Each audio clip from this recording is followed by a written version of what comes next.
Being able to add variations to your sound effects can be a great tool to add some game juice and keep the user interested. Scriptable objects can be an awesome way to implement it. I'll show you how to vary between multiple clips, play in different orders, and randomize audio and pitch to your liking. This video is inspired by a Unity Unite talk from 2016, and I highly recommend you check it out after this video.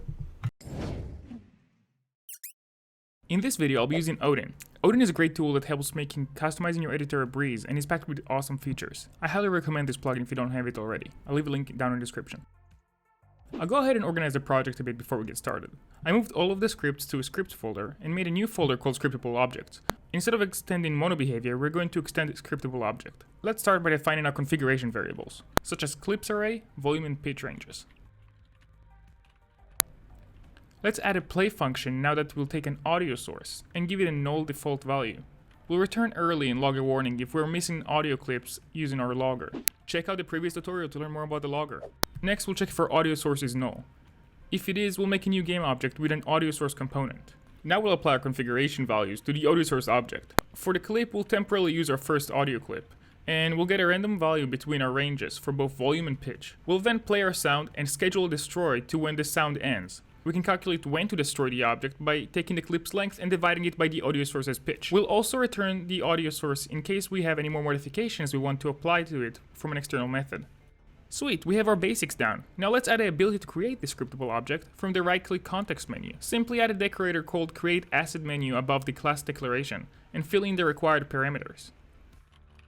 Let's hop back into the editor now.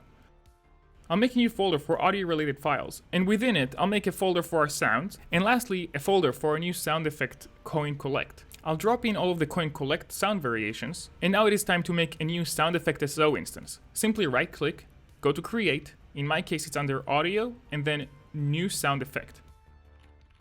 I like to name mine with a prefix so that it's easier to find later. For example, all of my sound effects scriptable objects will have an SFX at the beginning of their names. Let's add all of our audio files to the clips array.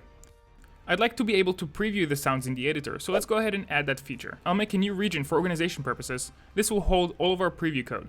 We'll add an audio source called Previewer. On enable, we'll initialize it using the editor utility. We'll mark it with hide flags to make sure that it wouldn't save, and we'll also keep it hidden. On disable, we'll use destroy media to delete the previewer's game object. Now, to add a preview functionality, we'll add a method to play preview and a method to stop preview. We'll simply call the function we already made called play with previewer as the parameter. For stop preview, we'll just call previewer.stop. Now we need to do a bit of editing in the play function. We'll be reusing the previewer, so we need to prevent our play function from destroying it. Now let's surround all of our preview code with an if Unity editor, so it gets stripped out in production. Especially since editor utility gets removed in production code, and this can cause errors during build. We'll add another if Unity editor function to the play method and only check if the source is the previewer if we are in the editor, since otherwise the previewer wouldn't exist. Alright, so we have our preview code nice and ready, but no way to trigger it from the editor yet. Now this is where Odin comes into play. All you have to do is add a button decorator to the function you want to trigger, and Odin will take care of the rest. I'll add one for play preview and one for stop preview. While we're here, I'll also customize it a bit by grouping the buttons together, changing their colors, and making them both gigantic. I'll also only enable the stop preview button if the previewer is playing. Let's move to the editor and test it out. Awesome! Volume and pitch both work, but we're only playing the same clip over and over again, which is not very useful. Let's close up our preview code and make a function that would help us pick the right audio clip. We'll start off by reproducing the current behavior. Let's return a random clip now by using random.range. I want to have different types of play in order, so I'll make an enum real quick and add my various types there. One for random, in order, and reversed. We'll make an instance of it and give it a serialized field decorator since it's not public. Now we can choose a clip based on the chosen play order.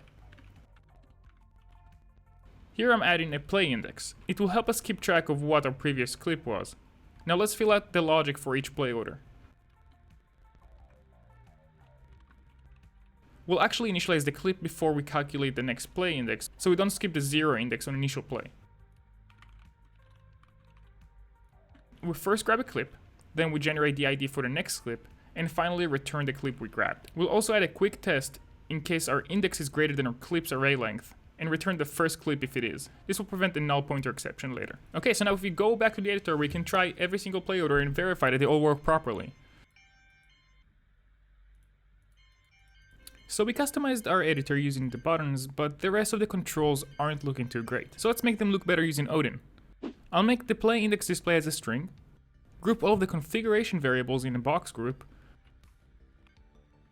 add sliders for both the volume and pitch, and mark the clips as required. Awesome, so all of our controls are now in a nice configuration box, and we also have sliders for both volume and pitch. Let's add another piece of configuration. This one is my favorite, the ability to control the pitch by semitones. I'll add a boolean to indicate if we are using semitones or not. A vector2 int that would hold our semitones value range. I'll clamp it from -10 to 10 where 0 is our base pitch. Let's make it look better by hiding the pitch if we're using semitones and vice versa. I'll also hide the sliders label and shorten the used semitones label width to 100. Alright, time to implement the logic. I'll call this function sync pitch and semitones. To find out the pitch value by semitones, we need to raise the magic number here to the power of the semitones value. We'll do this for both min and max pitch, and store the magic number in a read-only variable. To do the inverse, we take the result of log base 10 of the pitch divided by the log base 10 of the conversion number and round the whole thing to an integer. Now to trigger this method, we add an onValueChange decorator to both pitch and semitones and give it the method's name. Lastly, we'll edit the play function's pitch configuration. If we're using semitones, we're going to randomize the semitones integers and not the pitch float, so we vary by semitones. In my opinion, it sounds nicer to jump in semitones and not in raw pitch numbers. Let's test out this scriptable object from scratch now. First, we'll play preview without any clips, and we get a warning telling us we should add some. By deselecting use semitones, we can vary the pitch number. Then, if we select it again, we can change the pitch by semitone steps. We can also modify the play order and volume, as well as add multiple clips. Let's add an in-game example now. I went ahead and added a very simple functionality to check if spacebar is pressed, and if it is, we play our sound effect. I marked the sound effect as required to make sure it stands out. Now let's populate this component in the editor and run the game. Even while the game is running, we can change the settings on the sound effect.